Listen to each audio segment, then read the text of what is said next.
Hey, everybody. We wanted to share a special episode with you guys. So, we're sharing our first subscriber episode. So, enjoy this. And as always, if you want to support us and get more content like this, we would love to have you on the crew. Bye.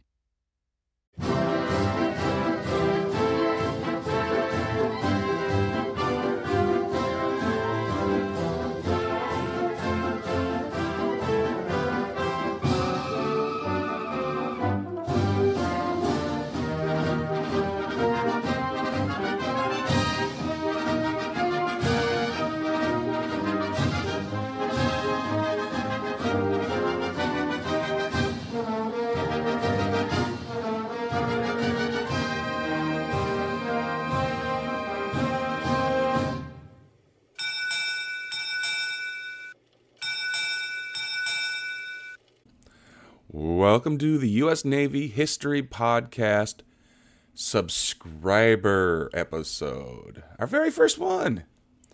All right.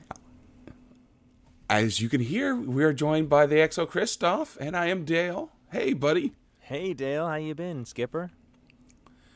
Good, good. I'm excited about this. This is for our supporters, our crew members. Ooh, crew members. I like that. The best of our audience. They're not just passengers. They're involved. Yes.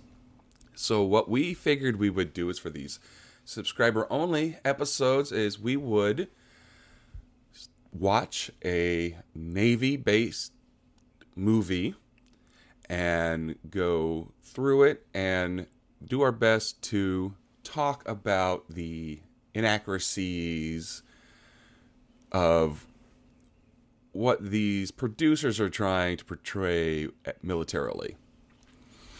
And so we have picked for our very first one the 1980 film, The Final Countdown.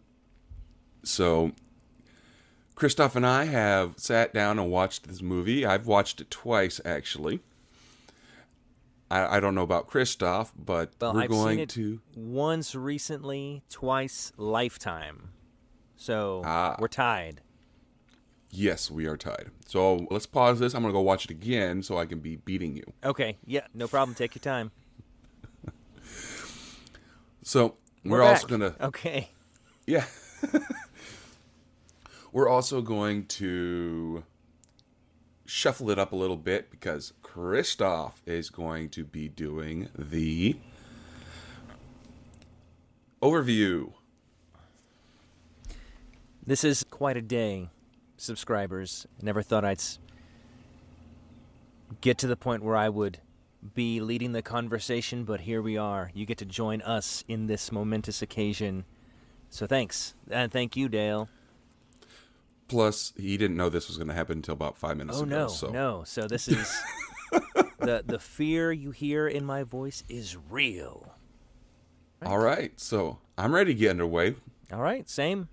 Yes, as Dale mentioned at the top, we watched The Final Countdown. This movie is I would say, science fiction movie. There was many aspects grounded in reality, but there was one major component that is kind of the major plot line of the movie that is not. And so it has been 44 years since it's been out, so I'll go ahead and reveal the summary of the movie in case, I won't try to spoil too much. But anyway, you have an aircraft carrier, 1980, USS Nimitz, and while it's sailing along, while it's maneuvering just outside of Pearl Harbor, it encounters... Underway. What would you say? Underway. Okay, yes, because there's no sail involved. Sailing vessels, you'd be underway. Okay, see, I'm learning something already. While it's underway, within the region of Pearl Harbor, it encounters supernatural phenomenon. They describe it as natural, but it's just this super weird storm that affects them in a very unique way. And then they spend a good deal of the movie just after that trying to figure out what's happening. Like, they can't reach anybody on the radio. Things that should be there aren't there. And so as they do a basic, well, let's kind of get our bearings check, they slowly come to realize that they've been transported back in time to December 6th, 1941, which for U.S. Navy history fans may understand that that is the eve of a very major naval event at Pearl Harbor, an infamous one, perhaps to borrow a phrase. Yes. Yes. And so as they come to the realization that this is happening, and through the course of events, they disrupt the timeline in a way by saving people that originally would have died in the timeline, and then the consequences of what that may be. They realize that they have an opportunity to defend America in a way that their carrier allows them to do in an awesome way against the entire Japanese fleet. And so I won't tell you what happens at the end, but it is interesting. Why not? I guess I'll go ahead and... I don't know, I just wanted to... It's okay. It's been out 40 years. Yeah. 40. Okay, so they launch. They arm all the ships, all the planes, mostly Tomcats and Corsairs, I think exclusively. And they're flying in formation, ready to meet just the hundreds of Zeros that are making their way to Pearl Harbor on December 7th. And right when just, I think, 12 minutes out from engagement, the storm reappears. And it's chasing the ship. Like, they try to maneuver in a way that, well, give us time, let's try to make a difference. But no matter which way they go, it chases them and grows, and they're like, okay, scrub the mission, return the planes, because the captain wants all his men back, because he knows what to expect. Yeah, they're going to be moving somewhere. And it turns out they go back to modern day. They kind of get a dressing down by the admiral, because a ship disappeared for some time in the current time. A multi-billion-dollar ship. A nuclear-powered aircraft carrier is like, hey, what are you doing losing this ship? It's like, it's not lost, it's right here. Anyway, but he was much more diplomatic about it. But then you find that one of the, I want to say the wing commander on the ship, gets lost in time. He fell off, or he was escorting some civilians off ship, gets stuck in 1941, but then kind of comes back to 1980 the old-fashioned way, and it is revealed he is the one that helped design the carrier, and he had all this inside knowledge because he was on the carrier, and he had, of course, became rich as a result of his knowledge. So it was interesting. I think just that's a kind of an overview of what happens in the movie. As far as the naval accuracies, inaccuracies, I think whoever made this movie had a lot of access to the Navy and may have had, I don't know if crush is the right word, but they were very endeared to the Navy and wanted as much accuracy as possible. Outside of the storm element that transported the ship, that was clearly not real. But you see things like planes taking off, planes landing. What happens when a tail hook isn't deployed? You see when, general quarters? When things are called, all the sailors jump into action, where they're supposed to go, how they move. You hear a lot of terminology as far as where things are relative to the ship. And just even the captain on the bridge, captain on deck, just the cadence of what would happen as things progress. Now, me not being a Navy guy, I don't know how super accurate that is. And Dale, you can chime in.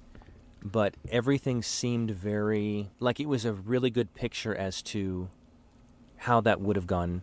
Like how the interactions between the sailors and on the ship would have gone. And the captain, as he tried to figure out just after the first storm what was happening, it was a very methodical, let's see what the possibilities are, let's find out more information, very strategic. Is this war? We have to be ready. We can't take anything off the table. And it unfolds naturally. Like, I was like, yeah, that's how it would, seems like it would have gone. Dale, your thoughts? Well, yes and no. First of all, you are correct. This movie was made with the full cooperation of the U.S. Navy. That is absolutely correct. The Navy was very, very involved and very, very happy to be able to participate in this. One of the big no-nos that they did that was not accurate whatsoever is, before the storm, the captain orders the destroyer escorts back to Pearl. Yeah.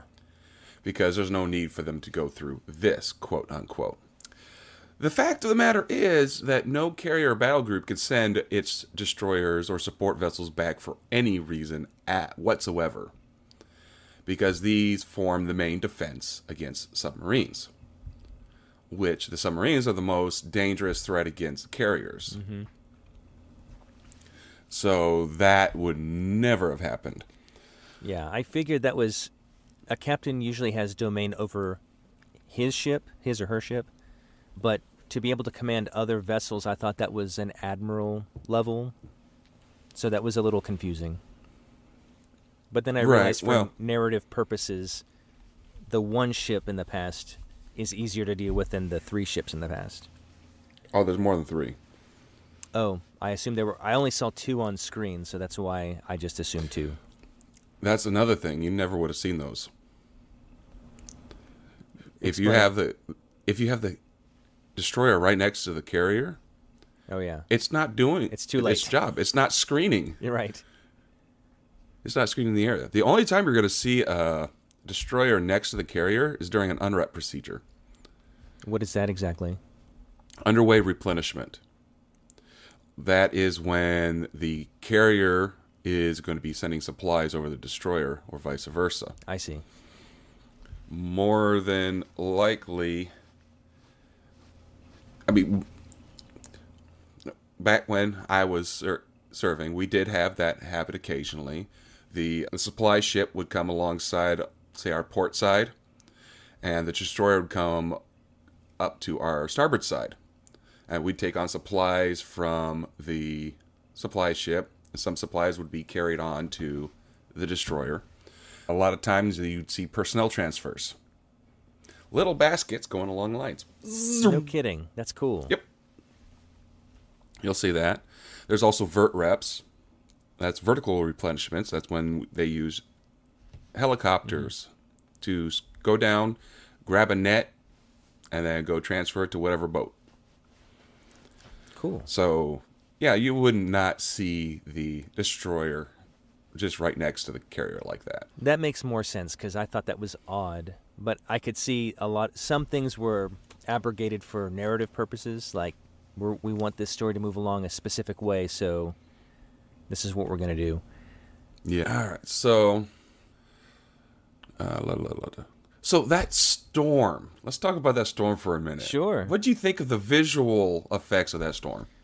Well, I have to put myself in the mind of a 1980 special effects hour, maybe even 79. I thought it was okay, given the technology of the time. There was a lot of superimposed, like kind of this blue swirly haze that went through with lightning strikes. It almost looked like a time tunnel of sorts, like a vortex. I thought it was okay. There was an aspect that threw me off because during the first transit through the storm, everybody was like holding their head and there was this high-pitched ringing and everybody was kind of disoriented. And then after they made their way through, there was a Corsair that was going to land that also made it through, and the pilot was unconscious or dead, we're not certain, but he holds on long enough to land the aircraft. And when they transit the second time, there are groups of planes flying in perfect formation that are able to make their way back to the ship as well. And I'm like, how were they affected? Were they not affected? I don't know. Well, I think that could be explained away really simply. That Corsair had a mechanical failure, could not deploy its hook. So they set up the barricade. Right.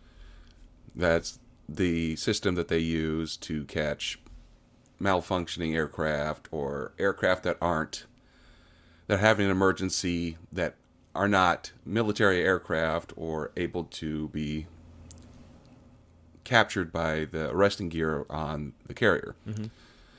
So the way the arresting gear works is you hook it, and then it slows you down quickly, but much more smoothly, right? Oh, right. When you hit the capture net, that's like, Yeah. boom. Okay. It is almost an immediate stop.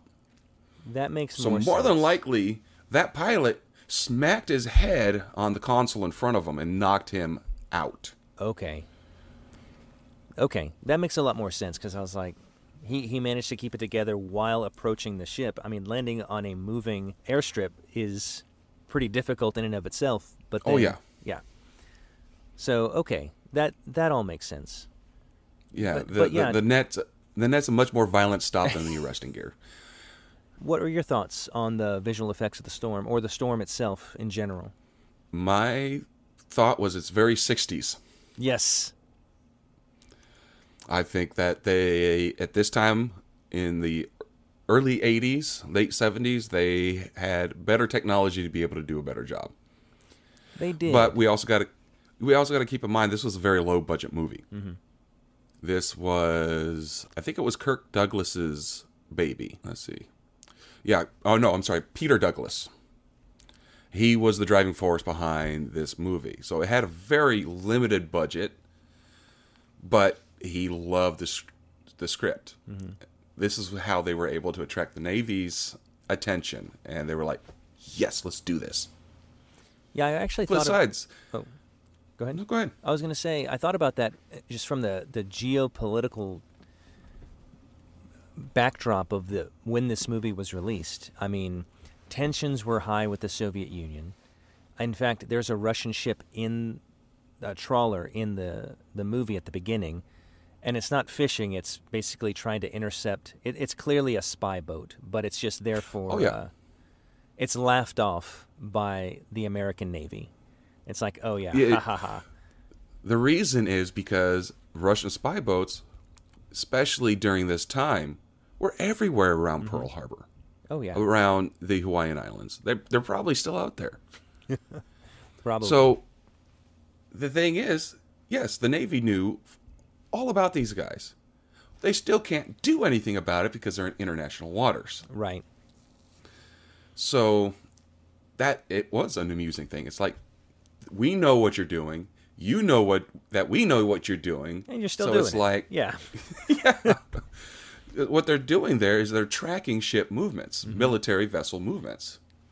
So it's like when the Nimitz leaves Pearl, they're like, radio it in. All right, Nimitz just left Pearl. Right. If they start making a nuisance of themselves, the Nimitz will end that. Yes. That's why they probably just, hey, we're just fishing. Hey. But what I found also interesting was, because my kids had some friends over, and they were kind of walking through while I was watching the movie, and one of them said, "This reminds me of Top Gun," and I said, "It's got somewhat of the same feel, naval participation in flying aircraft and launching off aircraft carrier and whatnot," and I thought one of the main propaganda tools that America has is our movie industry, and has had since World War II, even before. And this was a really excellent demonstration of what the Navy can do, and how much firepower that carrier was capable of, and how well trained the sailors were. And if I was a Russian or a Soviet agent in the military, I would be watching this going, that's one carrier. That's a lot. And so it would communicate strength in a way that I think the Navy wanted to portray. Well, yeah, this definitely gave the public a idea of, what aircraft carrier is capable of. Putting up especially at the end of the movie when they were going to go attack the Japanese aircraft, the attack force that they were sending to Pearl.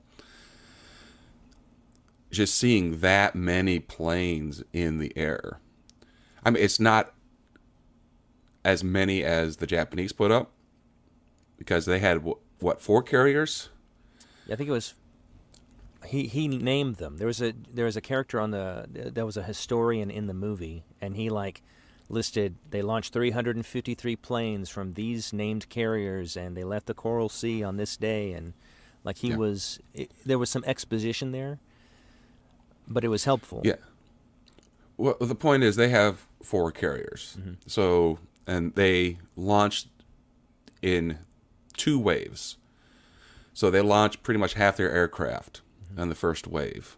And then later, the first wave went back to rearm, refuel, to go back for a third time, which I believe got scrubbed. Right.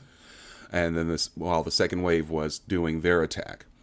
So they're putting out 300-400 planes in just one wave. So, and the Nimitz, she doesn't have 300-400 planes. No. So seeing, the probably 30 aircraft that they put up, because they're not going to, again, these guys are also not going to put out every single aircraft that they have. But so seeing those 30 aircraft, and they showed a large number of them, of the jets. So that just shows this Navy strength of what they're doing with just one sortie. Yeah, and that was the other thing. When they were launching all those jets toward the end, it was in quick succession. Like they were able to just go boom, boom, boom, boom. And I was like, wow, that is very... I mean, when you're at war, you want to have that capability, and they were able to demonstrate, at least via the movie, how quickly that could be done. And I was very impressed. And I think most people that would have seen that in 1980 would have been extremely impressed. Yeah, she has 4 catapults, and you can utilize all 4 catapults at the same time to continually launch aircraft. So they would set the 4 catapults up, launch 1, 2, 3, 4, and then they already have more aircraft taxiing to set up on the catapult when the shuttlecock comes back to hook in, do the checks real quick, and launch again. And that's continuous. You can get a lot of aircraft in the air in a very short amount of time.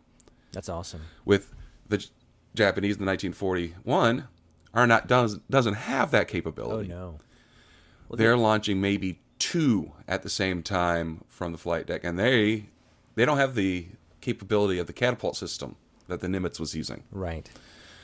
So they were getting up to speed. So they were using a lot of that deck just to get up to the speed.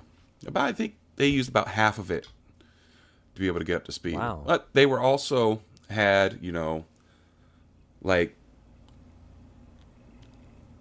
15, 20 planes already staged behind them.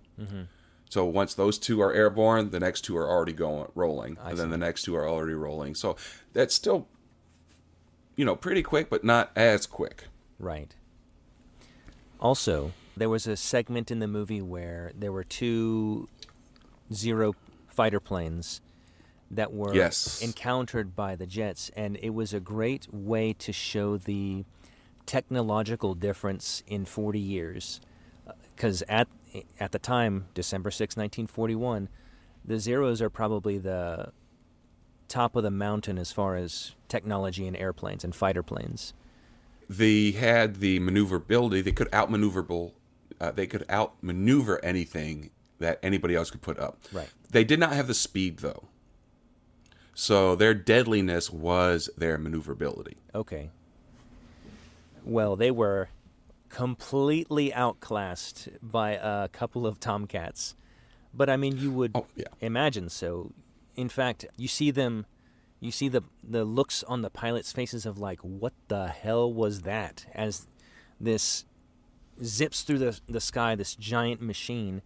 And then when you see the shots of the Zero being tailed by the Tomcat, it has to do a lot of flaring, and like it has to slow itself way down to stay Yeah. behind this plane because it's just the power difference is so huge. Yeah. As a matter of fact, during that scene, when they were told you go ahead and engage and splash the two bandits, Right. you'll see that the 14, she had maneuverable wings. Right. So you see them going back. That never would have happened because, again, the speed differences. Right. Reason you go back To go is fast. to put on more speed. Right. And then you'll see in the other shots when they're doing their quote unquote dog fight, the wings are back in the out position because they have to, because those zeros are going so slow. Right. I think that was just a way to show how cool those planes were. Oh, that's exactly why I it was was like, done. wow, that's awesome. I mean, still, I guess it's been 45 years since that movie came out, and I'm still like, that's amazing. Fun fact: when the air wing where they show on the tail the Jolly Roger there, that is the air wing that deployed with us Oh, no kidding. when we went on our deployment to the Middle East. It was the Jolly Rogers. That's cool. Yeah, I saw a couple of different insignias on the various planes, especially in the final like crescendo attack when they were launching all the planes and they had them all in formation. You can see all the tails and the different, I guess, groups. I'm not sure how that's broken down. Yeah, they're different air wings. Okay. So the Jolly Rogers would be the fighters, the F-14s, and we actually had the 14s when I was in. Nice. We still had the 14s. I think we were slowly transitioning to the next ones. Okay. But yeah, so the Jolly Rogers, the VF-84 would only be the Tomcats. Then you'd have the other. I got the list of aircraft. You want to know what was in there? I do. There was the Douglas EA-3B Sky Warrior, so that would be a separate air wing. Okay. Then you have the E-2 Hawkeyes. That's that big plane with the big The radar dish. Right. That's electronic warfare, which in 1941 is pretty much useless You think so? because there's no real signals to intercept. Only the Americans had like radar. They actually said that in the movies, like we're picking up no radio emissions, no anything. Right. It's like electronic blackout. So pretty much the Hawkeye would have nothing to do other than visual. Okay. I guess I didn't understand that. That makes sense, though. I thought the dish on the top of the plane was more to radiate out and detect, like, surface ships, not necessarily detect radar pings coming off of whatever vessels. I mean, all of the jets had their own radar.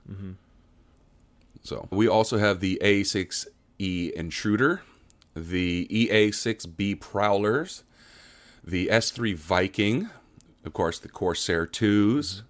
Let's see, the Douglas F-4 Phantom Yeah. 2. That was in there a little bit. The RA-5C Vigilante. That was briefly in there as well. The SH-3 Sea King. That was the helicopter, the SAR helicopter, which they used to transport Kirk Douglas.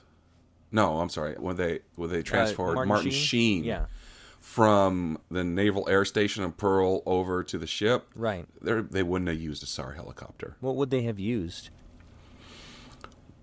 More than likely, they would, if they were close enough to use a chopper, which I highly doubt they would have been in the first place.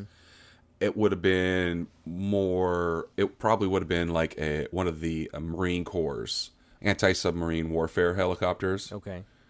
But more than likely, they would have used just like a cargo plane. Oh, yeah. You can land on the deck. It's not a problem. Yeah. When I got out, transferred from the George Washington to Norfolk Naval Station, when I was getting just discharged, we were at sea.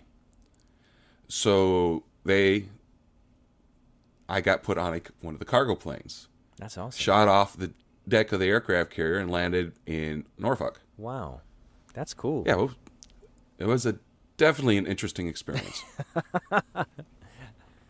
So more than likely, that's how they would have transported him out. That makes sense. Other planes. Sorry. That's okay. The RF-8G Crusader, the BT-13 Valiant. This was made to resemble the Japanese dive bomber, the Aichi D3A Val.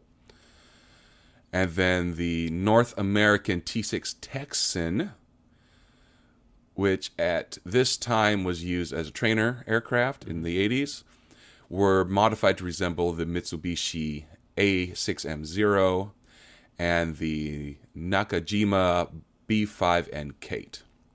I see. So, The Kate was a torpedo bomber, while the Zero was, the fighter. okay. Yes, you see toward the tail end of the movie when the oncoming Japanese aircraft are approaching Pearl Harbor, they're different. They're much different than what you see as the dogfight in the middle of the movie. And it took me a while to go, why are these different? But then I thought, oh, it's different purposes. One was more scouting. The other is for dive bombing or just dropping the torpedoes. So Right. it made sense. The Zeros were doing aerial reconnaissance, and so that's why they showed the Zeros there. And, they saw the yacht down there, and they're like, there's a radio on the yacht. Yep. More than likely, we have to take it out. Exactly. But then, when you had the Japanese forces approaching Pearl, you're not going to have just Zeros. You're going to have Zeros as fighter escorts for the other aircraft, but you're going to have torpedo bombers. You're going to have dive bombers. Yep. As well, because that's how you're going to damage the ships. You're not going to be able to do much damage just strafing a boat. Exactly. Right. Not a warship, at least. Is that the plane list that you've... That is a plane list, Okay. yes. There are a couple other things that I noticed during the movie that I thought were interesting. One was that ship's quarters are tight, and every sailor was slim. And I was like there was one scene in particular where they're getting ready to gear up to meet the Japanese fighting force. And they're going through what would be a manhole but smaller to get to different places. And I'm like, wow. Yeah. Let me tell you about that real quick. Yes, please do. So, that is a hatch that's obviously built into the deck. So, what you're seeing there is it's two different things in the same hatch. That is an armored hatch. It's on hydraulics, and it raises and lowers. It's armored because more than likely below there, I believe we saw red shirts going down there. Mm-hmm.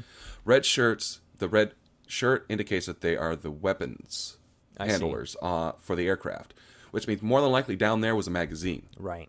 You want that armor. So you want the armored hatch over the magazine because it'll take more damage. So what that little hatch in the middle of it does is it allows personnel to access it. Mm-hmm. So they can open that up, get down there. So you still have the armored hatch over everything, but you still are able to access it quite easily. Nice. The other thing I noticed in the movie was, as a contrast to a lot of other movies I've seen, but in particular more modern movies, there was a lack of consistent, music throughout. There was music during the heightened portions, like when the planes were first discovered, the Japanese planes, there was some music, or when they're starting to lift off to meet them, or when there's something a little bit more dramatic, you could kind of feel a swell or something, but otherwise it was quiet. It was just dialogue or just crewmen, sailors doing their job. And it just kind of was, it felt more, almost less like a movie, more like you were there in a way. Mm-hmm. I mean, music's music. If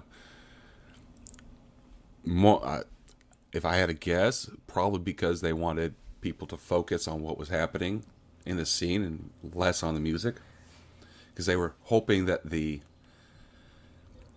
what was the dialogue that was going on, the action was going on, would keep everybody's attention better than having to go through the music. Right. I can see that. I know, I guess in a more, I don't know. I guess I just have to, as we go through this list of Navy movies, I'll kind of keep an ear open for that to see how it contrasts, because maybe I'm misunderstanding what I'm picking up, but I just thought that was interesting. Well, it's also a low budget film, so maybe they just couldn't afford all the music. That's a good point. I was also amazed at how much Martin Sheen looked like modern-day Charlie Sheen. I was like, oh, yes, they're related. Yes, they are father and son. Let's see. So, General Quarters. Yes. That was interesting because, I mean, they did it pretty accurately. Something that what wouldn't have happened is during General Quarters, you had that huge group of sailors, demanding answers from the officers and chiefs. I was like, whoa, no way. First of all, that's never going to happen. You're not going to have those men demanding answers. Second of all, you're not going to have that large group of people there because they're supposed to be at General Quarters. Right.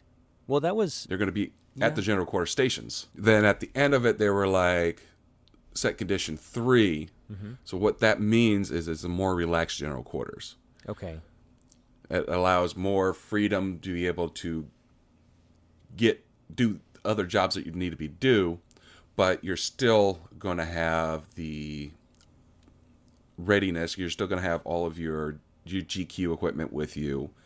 You're also going to have condition Zebra set throughout the ship. What that is if you look at a hatch, if you go visit one of the naval museums, you're going to see different letters on the hatches. Okay. Like Z or X or something like that. So condition Z means that hatch will be closed. So it helps if you're hit while you're at a more relaxed state of readiness, you're still going to have water tightness. And you see that when General Quarters is called, you see a lot of things closing up to secure itself. And I thought General Quarters, that means everything is shut. Right. Well, but they pan to outside the ship and kind of you just see a lot of ports closing up on the side of the ship. Because you would see the below deck hangars at the beginning of the movie open, and you could sun and wind and everything could come in. But then when that's called, those get shut. And I'm like, okay, that makes sense. So these things, from a naval accuracy standpoint, even as a non-Navy person, and I think it's good that we have you, the experienced Navyman, and me, not, just to kind of contrast what we observed and what it's like, okay, yeah, that would make sense, or why did they do this, or it's good. Yeah. Let's talk about the Senator real quick. Yes. You know he's fictional, right? Yes, he must be. He is. He's 100% fictional. Okay. That never happened. There was no senator that went missing the day before Pearl Harbor. Okay. So, wanted you to know that. I'm me and the listener as well. The supporter as well, I should say. Yes. So, when they sent the chopper to rescue the senator and his aide, mm-hmm. and Charlie the dog. Right, which I thought was weird, but... Well, no. It actually, we'll get there. Okay, I'm going to ask about that. Yes. So, the SARS chopper gets there. There are actually 2 sent. One for the Japanese pilot and one for the senator, his aide, and the dog. Right. So, and they only show the rescue of the senator because, that's where you want your feelings to come from. Exactly. So, first of all, there would have been more than one SARS swimmer on there. Oh, right. Okay. They showed only one guy go into the water. They would have had, since there was 2 people, at least 2 SARS swimmers would have went in. Okay. One to go to the senator, one to go to the aide. So that was not. Plus, you also have to have multiple SARS swimmers just for backup for each other. Right. just in case, something happens, you still got to go get that guy. Exactly. 2, the commander, what was his name? It was Commander Dick Owens, the Air Group Commander of Carrier Air Wing 8. He never would have jumped in to go after the stupid dog. That seemed weird. Well, first he swam to the lady, right? Because he took the place of the other diver. But then while she was getting lifted up, he went after the dog at that point. But the fact that he went in the water at all was weird. It was stupid. That never would have happened. Yeah. Because now you have somebody new you have to rescue. Right. So, no, that never would have happened. They would have had, the SAR swimmers would have been doing all that. Mm-hmm. But yes, the dog. The SAR swimmer would have went back in and saved the dog. Okay. That, I was uncertain about that because later in the movie, the dog causes problems. And I'm like, would they have saved the dog anyway? And I'm glad the answer is yes. Well, it's just like when a firefighter.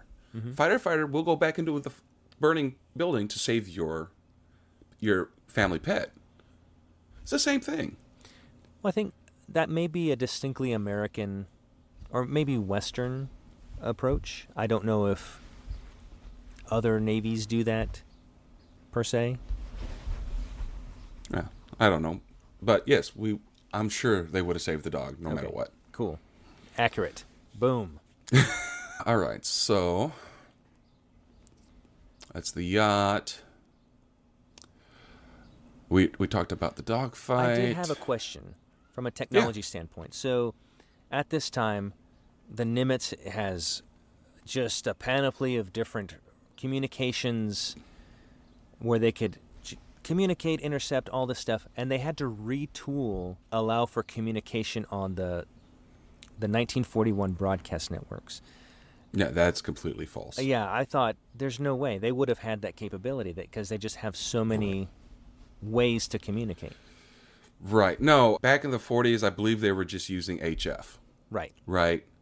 So there would be certain frequencies that would be like military use only, things of that nature. Mm-hmm. But no, we can pick up HF frequencies right now. Period. We could still pick up HF frequencies. Lots of people use HF frequency. Sure, our military still uses HF frequency. Mm-hmm. Difference between now and the 80s and 41 is our HF frequencies are encrypted. Right. So while if you have the encryption key built into the radio and everything like that, you'll just hear regular communication. But everybody else is going to hear just static. I see. So the difference between 80 and 41 is going to be, there might be some encryption in there, but it's going to be, the more than likely, codes. Okay. Yeah, exactly. To that nature. So no, they would have had no problem whatsoever communicating with subbase, or it wouldn't be subbase Pearl Harbor at this point in time, but they would not have any problems with picking up Pacific Command or anything that they wanted to communicate with. Right. At the low power for the radio, that's not going to happen either. Okay. Yeah, some of it seems so dead-on accurate because I'm assuming the Navy participated in most of the execution of the movie, but the main thread, the main plot point was kind of like you said with the destroyers, that's weird. Or they have to cut radio communications. If they could instantly communicate to Pearl Harbor, it's like, hey, by the way, this is about to go down. We're here. We're going to help you.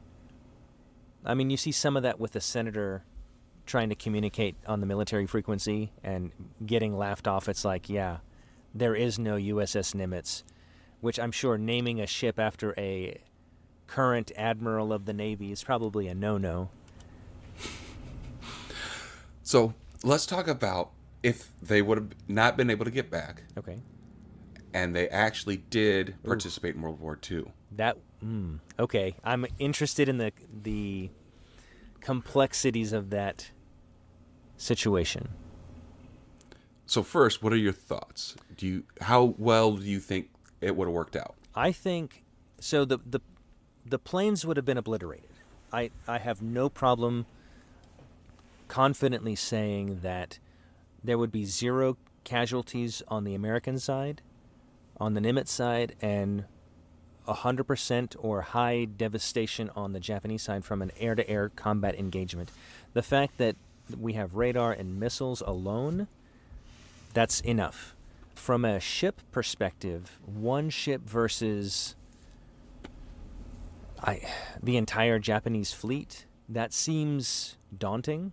But I think, again, the technology is such that, I mean, even in World War II, you would have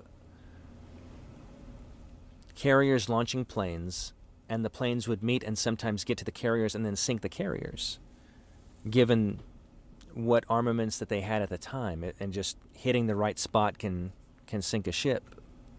But then when you've got Corsairs and Tomcats and just the number of ships that you had, plus the increases in armor and radar, and you being to anticipate the movement of the fleet way out and then moving to cross their T or something would have been crazy. So let's talk about the dogfight. Okay. More than likely, you're right. The entire attacking force would have been obliterated. Right. I don't know how effective the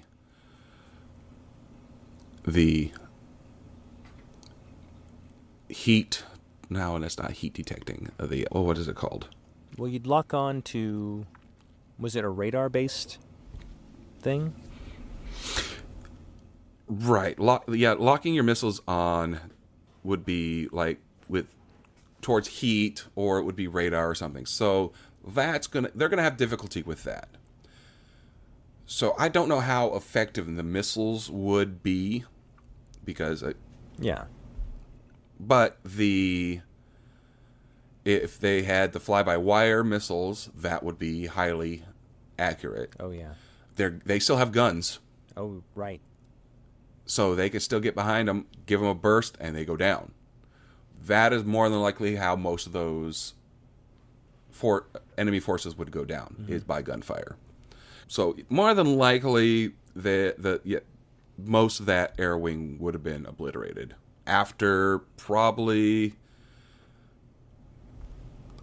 25-30% casualty rate, that's when Japanese would probably have been like, screw this, let's get the heck out of here. Okay. And then it's just shooting fish in a barrel. Now, versus the fleet, that's a completely different thing. Yeah. So, the Japanese in 1941 had no radar. Right. So, they're not going to know where the Nimitz is. On the other hand, the Nimitz has radar. They have even more advanced radar than the U.S. had at this time. So they could see much further and have a much finer picture. So they know where the fleet is. Right. So using that radar, they see the movements of those vessels. So they can easily just stay at a range.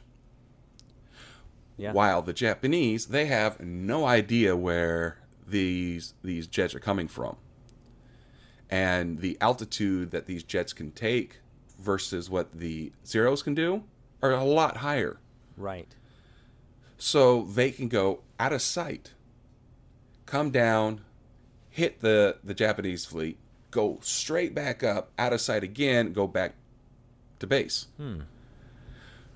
So if that is what the pilots would do, then there's no way whatsoever where the Japanese fleet would be able to find the Nimitz. Wow, So, that's nuts. And also with the speeds that these jets are going, the anti-aircraft Oh, forget it. fire at this point in time would not be able to touch them. Yeah, So these and the guys would be able to altitudes as come well, in. Right? They wouldn't be able to even hit that high. Well, it depends on how close in the pilots get. Right. That's true. But just the astronomical speed that these guys are going. I mean, the Mitsubishi Zeros are going 120 knots. Something like that. Yeah. these fighter aircraft are going 300, That's crazy. 400 knots. So by the time they even see them, they've already attacked and left. Wow. So yeah, they're going to be able to hit the Japanese fleet with impunity. That Japanese fleet is going to be at the bottom of the ocean. Really? You think so? Oh, absolutely. Yeah, I guess if you can't find the Nimitz, you would have to really have a lot of things go your way to stumble across it and then hit it. But like you said, the range at which they could stay away, they would never find them. The Japanese Zeros are not going to have the range that the modern jet aircraft have either. Right. So there's I don't think there's any way that fleet survives. Wow. So let's talk about the operational aspects after this. Okay. So they leave Pearl. They have made no mention whatsoever that they were deploying. So more than likely they were just going out for a training cruise, especially since they at the end of the movie they're pulled back into port. Right. So they're going to have limited weapons in the first place. They don't keep a full arsenal on when you're not deploying. Right. So you're going to have very few weapons. Whether you have enough jet fuel or JP5, more than likely they would sail with a full complement of JP5 because you're still doing air operations. That's part of your training. Right. But still, JP5 is going to run out. And in 1941, there is none. Replenishing JP5 is not going to happen. So even if they get trapped, the aircraft usability is going to not be more than maybe a couple months, if that. You're more than likely only looking at a few weeks, if anything, after this one battle. Right. Because you're out of JP5. Your ammunition stores are gone. And they cannot replenish those either. Right. Because those missiles are not made. The technology to make them is not there yet. Yeah, they don't even have the transistor yet. And So, yeah. So once those weapons are gone, once the JP5 is gone, those aircraft are useless. That's interesting.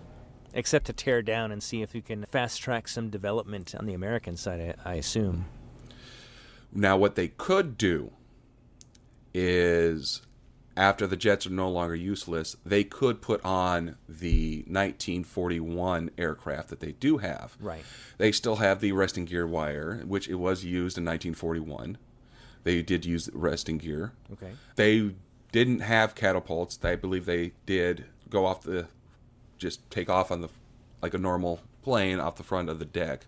I mean, I could be wrong about that. I'd have to look into that more. But again, the size of our modern aircraft carriers, that would have been no problem anyway. Right. No problem at all. So theoretically, you could put more 1941 aircraft on there and then still be able to use her as a aircraft carrier.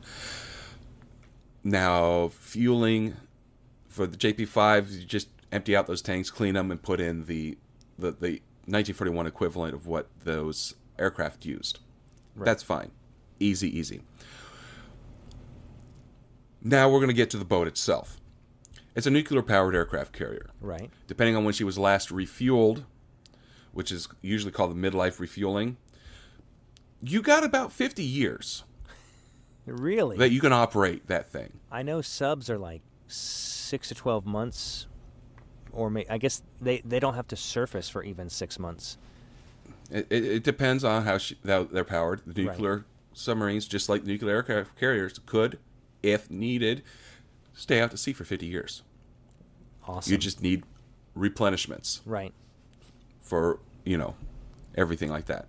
So keeping the aircraft carrier fueled shouldn't be a problem for the duration of the war. Right. And Easy. then some, yeah. But you gotta have to understand that all the mechanics there are going to break down. The ship only has a certain amount of spare parts. Right. And no supply chain to replace them. No supply chain to replace them. So, if something goes wrong, say you lose both of your water distilling units for the number one reactor, you can't cool the reactor anymore. Yep. You have to shut down that reactor. That reactor is now done. Right.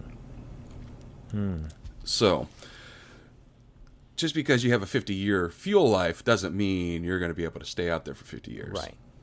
Exactly. So, eventually, that carrier, it will not be usable anymore. That makes the length sense. of time that's going to be, don't know. Yeah, it would be random. Just depending on the fatigue or whatever decides to fail. Right. So, would it make a difference? Absolutely. How long it would make a difference? There is no knowing. Agree, disagree? What are your thoughts on that? No, I agree. I think I've been in an industry where things fail pretty suddenly and kind of catastrophically. I mean, there isn't a lot of, like I've done a lot with computer engineering, for example, and wires fail, chips fail, and that's a system as complex as an aircraft carrier would have so many different subsystems associated with it that any number of them could fail, and they might have redundancy or failover, but I mean, it's like the problem you see in Back to the Future. It's like, oh, it failed because this chip failed, and it's like, it was made in Japan, but that technology isn't going to exist for just for decades. And so same thing here. It's a 1980 kind of top-of-the-line ship, and the technologies it has just will not exist for about 30 to 40 years. So, and that isn't even coming into, we haven't even, and we haven't even talked about the ramifications to the timeline. Right. Yes, that's even more severe. So we decimate the Japanese fleet. Whether they're able to shoot off a radio signal back to Tokyo telling them what happened. Right. They already had other attacks going on at the exact same time. But their fleet has just been decimated. Right. It has the opposite of what happened. So the Japanese fleet is decimated, but the American fleet is completely intact. But yeah, do you get the P-51 Mustang? Like, we had to really do some engineering to meet the Zero. You know what I mean? Mm-hmm. I don't know. Do you get the Manhattan Project scientists on the carrier to understand the nuclear reaction there? Does that accelerate the bomb? Or is that even something they consider? I don't even think they consider it. Well, I know initially it was to beat Germany to the bomb. So Japan wasn't really on the agenda. But then after a while, it's like, oh, we have this devastating superweapon. These guys are awful. Let's go ahead and bomb them. Well, it's not that these guys are awful. It's Germany has now been defeated. Right. Japan is still going. Right. And we're going to lose 1 million men trying to invade their island, so... minimum. Right.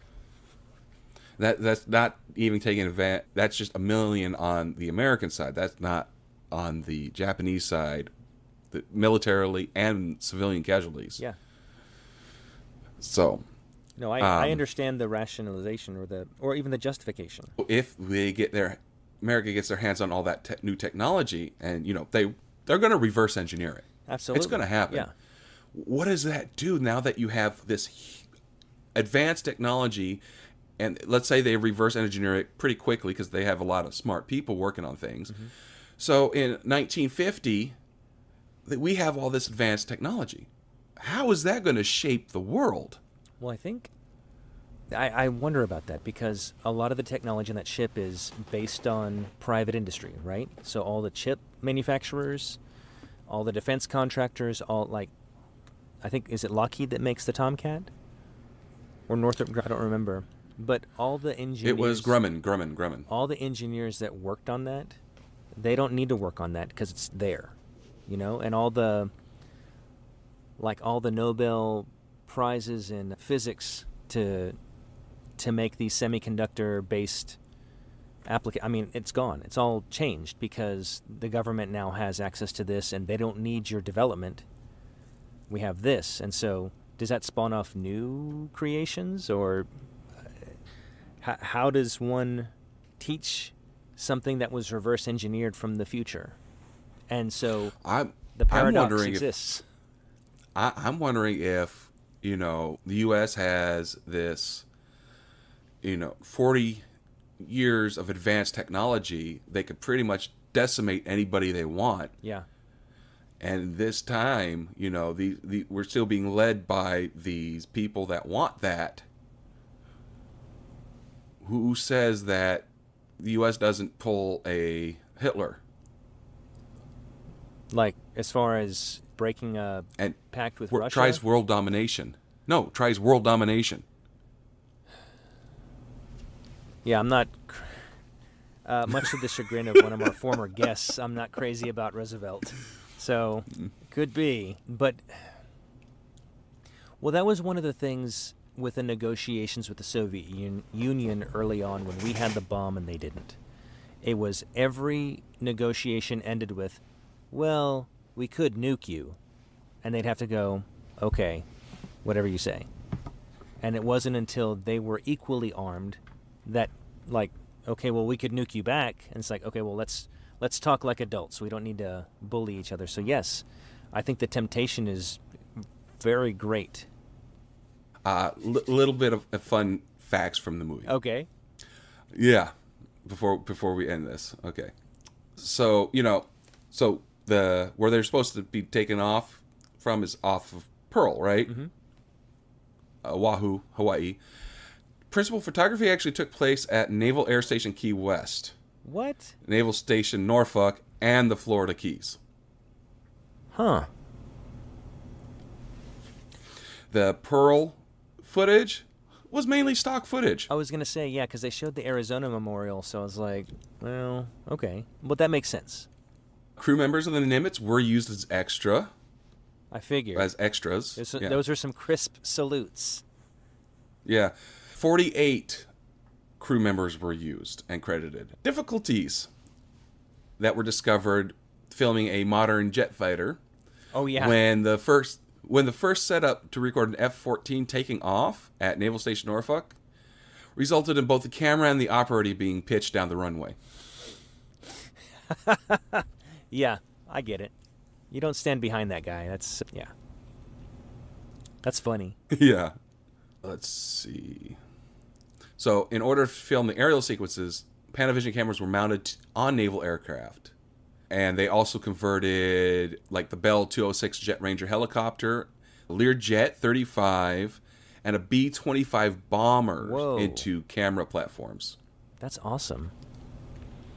I know that, yeah, to match the speed, even of just a cruising group of Tomcats, I was like, they would have to be going pretty fast, and those cameras were sharp. It was on pace with the jets, and the picture looked beautiful. Yeah. The Mitsubishi Zero replicas were originally built for Tora Tora Tora. No kidding. Yes. Wow. And they were flown by pilots from the Commemorative Air Force. Nice. I was wondering where they came from, because those were some good-looking planes. Yeah. The ones that were featured in the dogfight with 14s, this was the first time a dissimilar engagement had appeared in film.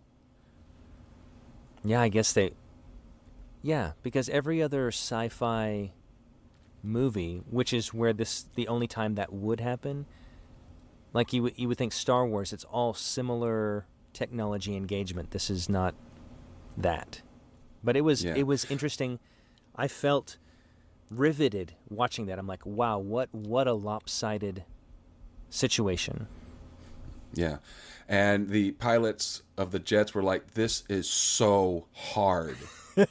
Just because of the extreme speed differences. Oh, yeah. I don't think you could even do that with any of our modern day aircraft now. I think you'd have to do a lot of F-14s sweeping back and forth to kind of eat up your velocity, but still you'd be going so fast. Yeah.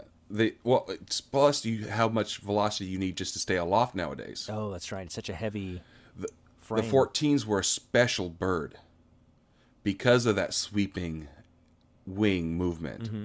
They could drastically operate in two different speeds. Yeah, I guess that's true. We're building our machines to counter equivalents, not propeller-driven zeros. In the scene where the F-14 thumps A-0 by flying under and streaking upward in front of the aircraft, this resulted in jet blast of turbulent air. Ooh. It was so intense that the yokes of both of the Zeros in the scene were violently wrenched out of the pilot's hands. Oh my gosh. And they were both tumbling out of control for a little while. Yep. Yeah, the wake alone would... It's crazy. Yeah. The lead pilot's headset, along with his watch, were ripped off and out of the open canopy of the Zero. That sucks. Yeah, that means that the F-14 pilots were not able to contact them. Oh no. Yeah. I was thinking the watch. That could have been a gift. And now it's lost in the water. During the scene where the Zero fires on the 14, in order to get on the 6 of the low and slow Zero, the jet fighter did a low pull up that ended just 100 feet above the ocean. Wow. Yeah, that was almost an oopsie. I saw that. I thought he was going down into the water, and then he just kind of pulled back at the last second. I'm like, that is a very skilled pilot. That was almost a crash. Eesh. That was not supposed to happen. Well, it made for an exciting sequence. At one point during filming, one of the Tomcat air crews held up a profane sign addressed at Catherine Ross, in retaliation for the actress denying a request from the VF-84 pilots to meet her in a hotel the previous day. The shot made it into the dailies and reportedly really ticked off Ross. I bet. Oh, man. During the climactic attack on Pearl Harbor, the scenes reproduced in monochrome were from Tora Tora Tora. Oh, nice. So, believe that's pretty much all the facts. All right. So, what are your final thoughts to the final countdown? I liked it. I think it was a great look at how the Navy handles situations. Some of it is, you have to buy in and accept some inaccuracies at some point, but overall, really nice. Like the thoughts we discussed about what would happen if it had engaged, if it would have stayed around, how long does it stay in operation? I mean, all those thoughts went into my mind. What is the consequence of just even the knowledge of what's going to happen in the future? Like, they know about D-Day and the success there, or not, or all the operations from between 1941 and 1980, what the Soviets do. You know what I mean? I'm sure that wealth of information They actually alone. said that in the film. Yeah. They actually said we know what's going to happen Exactly. for everything that's going to happen. And it's kind of like just a dream come true, and from a strategic standpoint, but it just the fact that I got caught up with the characters thinking about that, or caring about what happens to one character or another, or like, oh man, what are they going to do now? That's usually the sign of a good movie. Like, I found it. I think if you're not into the Navy, which if you're a subscriber, this is not you, but it's slower than a modern movie. And I think it would have, if you're not into the subject, you may not enjoy it just because of the way it unfolds. But to me, that kind of helps build the intensity. Like, okay, we don't know what's happening. Let's figure it out. Okay, we have this information. It builds, and now it crescendos. And you kind of wish they would have been able to engage, but then the implications, like we said, would have been so different, you know? Yeah. So I think so because of that, it did a good job. Like, it ended well. It didn't leave this huge paradox in place. There was a little one, but not a huge one. But yeah, I liked it. I recommend it. All right. I enjoyed it. It was interesting seeing the old uniform styles. That's the same style my dad wore. Oh, no kidding. Yeah, with the bell-bottom jeans, boondockers, and the dungaree tops. Mm-hmm. That was very, very cool to see. And the aircraft filmography was amazing, especially for the time. Oh, yeah. I 100% agree. That was all practical. There was no effects whatsoever there. Yeah, I think only the storm was the only visual effect. Everything else was practical. Yeah. So, yeah, that was absolutely fun. Plus, to see all the planes that were in operation when I was in was awesome as well. Oh, yeah. As some of those planes are no longer used. That's true, yeah. So, between 1 and 5 salutes, how would you rate this? Ooh. I have to...